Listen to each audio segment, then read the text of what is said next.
Today, we will look at 3 alien abduction stories, with each story being more credible than the last.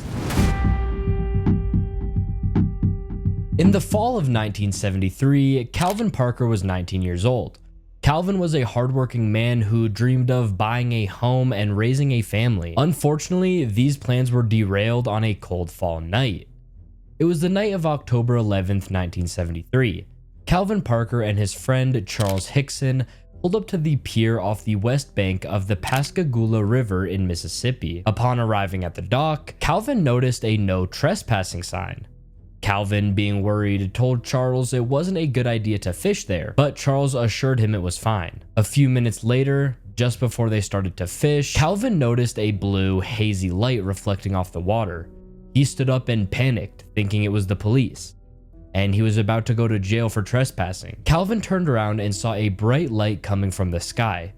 A light so bright he was practically being blinded. Amidst the bright light, he saw 3 bulky looking creatures creeping towards him and Charles. These creatures were around 5 feet tall, had the build of a football player, and moved mechanically. The 2 men had no time to react.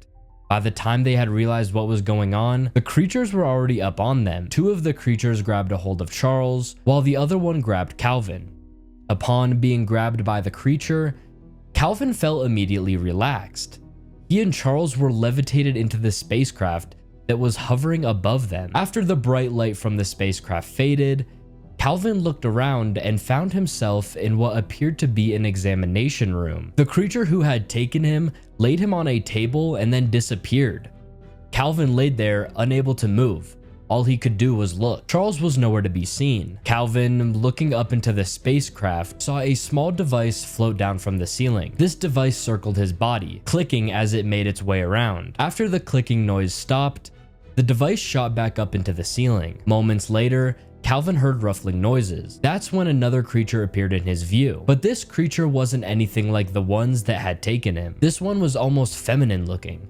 It had a small frame with long human-like fingers. The creature started to touch Calvin, sticking its fingers in and out of his mouth. Calvin started to feel pain and began to choke on the creature's fingers. He started to freak out, and that's when he got a voice in his head, a voice he had never heard before. The voice said, "Don't be afraid. We are not going to hurt you."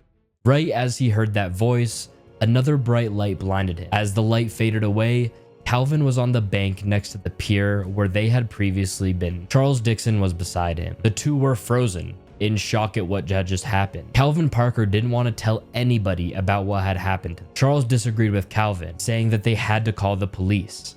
So they did. Charles called the Jackson County Sheriff's Office and spoke to Glenn Ryder, the captain at the station. Charles had explained what had happened. Glenn Ryder, on the other end of the phone, sat there and laughed, not believing their story. Not one bit. That's when Glenn Ryder told the men to come down to the sheriff's office. In Glenn's mind, there were 2 choices. They could choose to believe that Calvin and Charles were telling the truth and did get abducted by aliens, or they could find out if these men are lying or playing some sort of joke on the police. The men were put in an investigation room with a secret audio recording device hidden. While the 2 men were alone in the room together, they were scared. All they could do was talk about what had just happened to them. They didn't seem to be playing a joke on the police. This led Glenn Ryder to believe the 2 men somewhat. The 2 men then took a lie detector test, with both of the men passing. Ufologists and researchers flew into Mississippi immediately to interview and hypnotize the 2 men, concluding that the men did indeed experience something traumatic. They were even sent to the Kessler Air Force Base to ensure the men weren't radioactive. Anybody who spoke to the men believed them. Something happened to those men that October night. Something traumatic. Something out of this world. Travis Walton was a member of a 7-person logging crew in the Apache Sitgreaves National Forest in Arizona. The crew was contracted to thin out small trees from an area known as Turkey Springs in the National Forest. Travis was considered to be an ordinary man. He enjoyed the outdoors and spending time with his co-workers, whom he considered his friends. On November 5th, 1975, logging crew chief Michael H. Rogers reported Travis Walton missing to the Navajo County Sheriff. 6 members of the logging crew claimed they were driving down a forest road when they saw a lighted object above the ground near the roadway. They reported that Walton exited the truck and ran towards the object, which shone a light on him. They said they drove away in fear, only to return 15 minutes later to find Walton and the light missing. At 7:45 p.m., a logging crew member called Officer Elsie Ellison, Sheriff Marlon Gillespie, and Deputy Kenneth Copeland drove to Heber to meet with the loggers. Rogers and 2 crew members agreed to return to Turkey Springs with the 3 officers, while the 3 other crew members refused to return and instead drove home in Rogers' vehicle. The 5 men searched Turkey Springs until shortly after midnight, when Sheriff Gillespie paused the search until the morning. The following day, November 7th, a search party of nearly 50 people scoured the Turkey Springs area but failed to find Travis or any signs of an altercation. After a few hours, law enforcement was surprised when Travis's mother told them, "I don't think there's any use of looking any further. He's not around here. I don't think he's on this earth." Sheriff Gillespie then dismissed the volunteers. However, the following morning, November 8th, Rogers and Dwayne Walton complained in person about the discontinued search. As a result, Sheriff Gillespie assembled another search party, which included a helicopter. Regional papers covered the story on November 8th.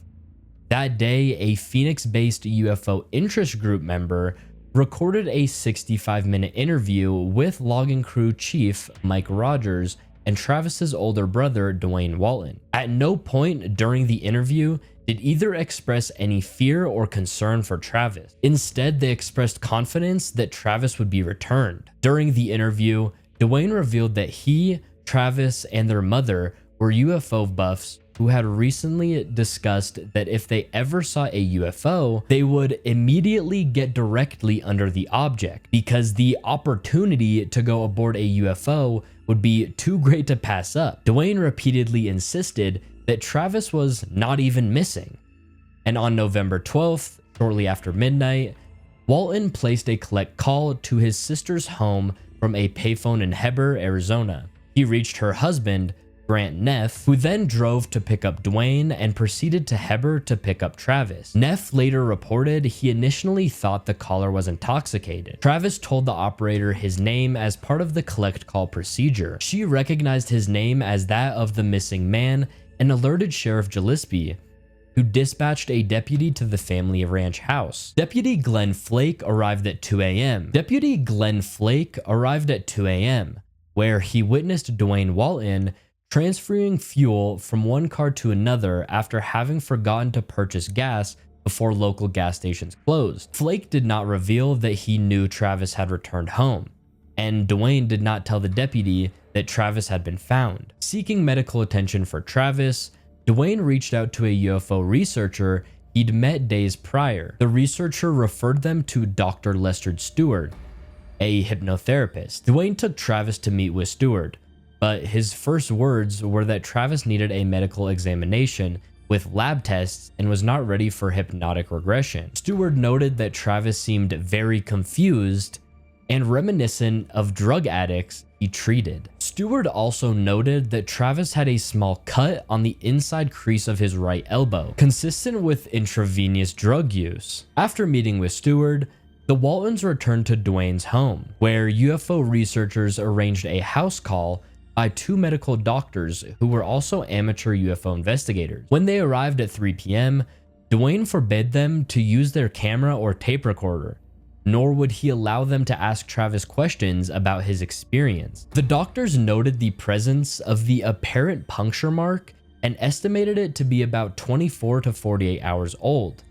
That day, stories of Travis's return had begun to spread, and the press began calling Dwayne's home to reach Travis. Dwayne finally informed law enforcement of Travis's return, calling Sheriff Gillespie, who insisted on seeing Travis immediately. The sheriff drove the 4 hours into Glendale and arrived at 11 p.m. Dwayne and Travis demanded that Sheriff Gillespie not record the interview. After a local UFO group facilitated the connection, Dwayne and Travis moved into a suite at the Sheraton Inn in Scottsdale. Costs were covered by the National Enquirer, in exchange for exclusive access to Walton and his story. And on November 14th, Travis skipped a polygraph interview with police. Still that night, the presence of Inquirer reports a doctor associated with a UFO group had a 2-hour conversation with a hypnotized Travis about the incident. The following day, November 15th, Travis was interviewed by Jack McCarthy, a freelance polygraph examiner arranged by a UFO group and the Inquirer. McCarthy concluded that Travis was engaged in a gross deception and had even intentionally held his breath to beat the machine. On November 22nd, Travis appeared on Phoenix television station Cool, where he was interviewed about the incident. Travis claimed that he lost consciousness when struck by a beam of light and that he awoke in a hospital-like room, being observed by 3 short, bald creatures. He says that he fought with them until a human wearing a helmet led Walton to another room, where he blacked out as 3 other humans put a clear plastic mask over his face. Walton has said that he remembers nothing else until he found himself walking along a highway 5 days later with the flying saucer departing above him. In the days following Walton's UFO claim, the National Enquirer awarded Walton and his co-workers a $5,000 prize for Best UFO Case of the Year after they were said to have passed polygraph tests administered by the Inquirer and the Aerial Phenomena Research Organization. Ufologist Jim Ledwith said for 5 days the authorities thought he'd been murdered by his co-workers and then he was returned. Ledwith said all of the co-workers who were there, who saw the spacecraft, they all took polygraph tests and they all passed, except for one, and that one was inconclusive. In September of 1961, Barney Hill, a postman, and Betty Hill, a social worker, were enjoying their honeymoon at Niagara Falls. They had spent the day admiring the beauty at the falls and the next day in the nearby city of Montreal.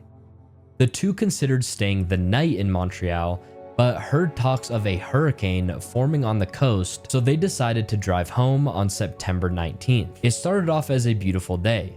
The sun was out and the weather was just perfect. As the day slowly turned to night, Betty stared out their car window, looking up at the stars, while Barney drove through the windy roads of the White Mountains in New Hampshire. One star caught Betty's eye, a star that was much bigger than the rest.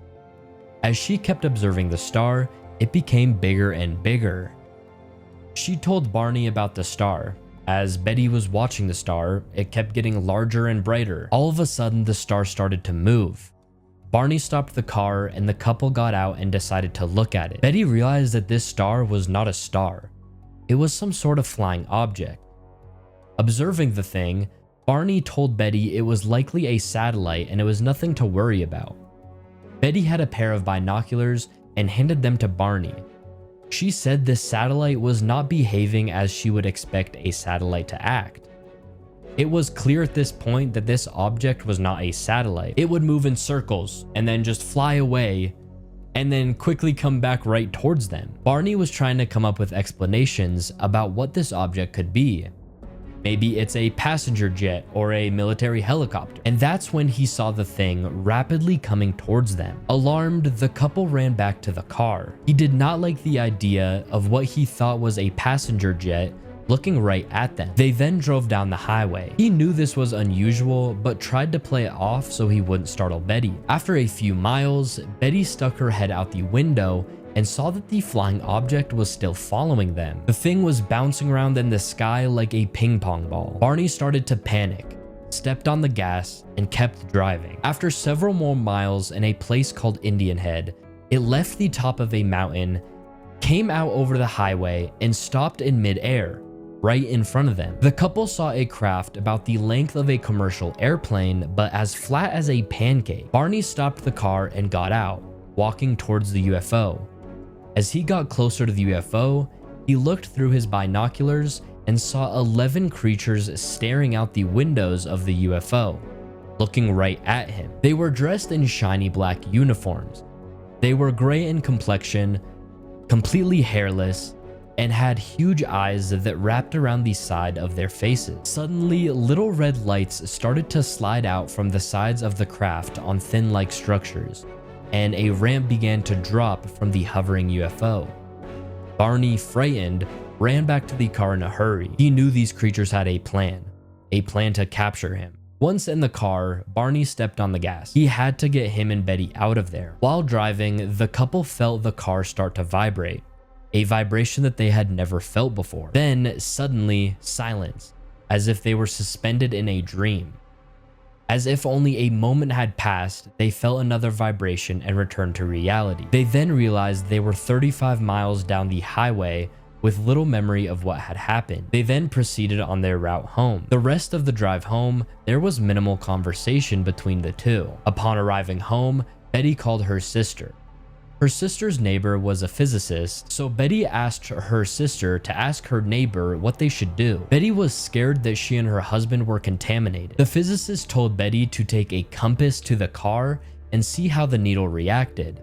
Now, this wouldn't measure radiation, this would measure a magnetic field. Reluctantly, Barney went out to his car with a compass in his hand. When he got to his car, he noticed several minor circle marks all over the trunk. These marks had no pattern and were the same color as the car. He placed the compass on the trunk of the car, and that's when the needle started to move erratically. But the needle would only react this way when placed where the spots were. He set the compass in several different locations around his car, but the needle didn't have the erratic reaction that the trunk did. This is when Barney and Betty realized they should notify someone. Within a few hours, the couple was advised to make a report at the local Air Force base. The Hills got a hold of someone at the Air Force base, but everybody seemed uninterested in their story. That is, until the Hills started mentioning the little red lights that slid out from the sides of the craft. The next day, the Hills got a call from the captain at the Air Force base, wanting to know their full story in detail. Amazingly, they were told about another UFO sighting reported that night. 10 days after their UFO encounter, Betty suffered a series of vivid dreams that lasted 5 nights. In her dreams, there was an encounter with a very human-like entity. These entities surrounded their car before leading them onto the UFO, where they did a highly unusual physical examination. They separated the couple and took them into separate rooms. They examined Betty, but were particularly interested in her skin, hands, and feet. Betty wondered if these dreams were somehow representing reality. The Hill story caught the attention of NICAP, the National Investigations Committee on Aerial Phenomena. An investigator for NICAP named Walter Webb came to the Hills' home and interviewed them separately. He immediately could tell they were telling the truth because they didn't enlarge on the story. They were serious, and they were consistent in their detail. The Hills were also two brilliant and reliable people who would have no reason to make something like this up. After reading Webb's initial report on the Hills, 2 more investigators had many questions for the Hills. One of their main questions was about the length of the trip. Although the Hills had noticed that they had arrived home later than anticipated, they did not realize that they had arrived home 2 hours after they were supposed to. 2 hours and 35 miles, where the Hills couldn't recall what had happened. This is a phenomenon that ufologists call missing time. Both Barney and Betty recalled an image of a fiery orb sitting on the ground. They reasoned that it must have been the moon, but the 2 investigators informed them that the moon had set earlier that evening. The subject of hypnosis came up, and it was divided that it should be carried out to recover previously irretrievable memories. Barney was apprehensive, but thought it might help Betty put to rest what Barney described as the nonsense about her dreams. Under hypnosis, Barney reported that the binocular strap had broken when he ran from the UFO back to his car. He recalled driving the car away from the UFO, but afterward, he felt irresistibly compelled to pull off the road and drive into the woods. He eventually sighted 6 men standing on the dirt road. The car stalled, and 3 of the men approached the car. Barney described the beings as generally similar to Betty's hypnotic recollection. The beings stared into his eyes with a terrifying, mesmerizing effect. Under hypnosis, Barney said things like, "Oh, those eyes, they're in my brain," and I was told to close my eyes because I saw two eyes coming close to mine, and I felt like the eyes had pushed into my eyes, and all I could see are those eyes. While Betty reported a conversation with the leader in English, Barney said he heard them speaking in a mumbling language he did not understand. Betty also mentioned this detail. The few times they communicated with him, Barney said, it seemed to be a thought transference. Under hypnosis, Betty's account was similar to her 5 dreams about the UFO abduction, with some notable differences, mainly about her capture and release. Also, the craft's technology was different. The short men differed significantly in physical appearance, and the sequential order of the abduction differed. Barney and Betty's memories in hypnotic regression were, however, consistent with one another. The Hills went back to their regular lives. They were willing to discuss the alleged UFO encounter with friends, family, and the occasional UFO researcher, but the Hills made no effort to seek publicity. Barney died of a cerebral hemorrhage on February 25th, 1969 at age 46, after which Betty went to become a celebrity in the UFO community. Betty died of cancer on October 17th, 2004 at age 85 and never remarried. And those have been the 3 most believable alien abduction stories. Let me know down below in the comments which story you believed the most and which story you're like, okay, that definitely didn't happen. Yeah, but without further ado, if you guys are fans of these videos, I would really appreciate if you guys could subscribe with post notifications on and make sure to drop a like on the video. And without further ado, hope you guys have a great rest of your day. Peace out.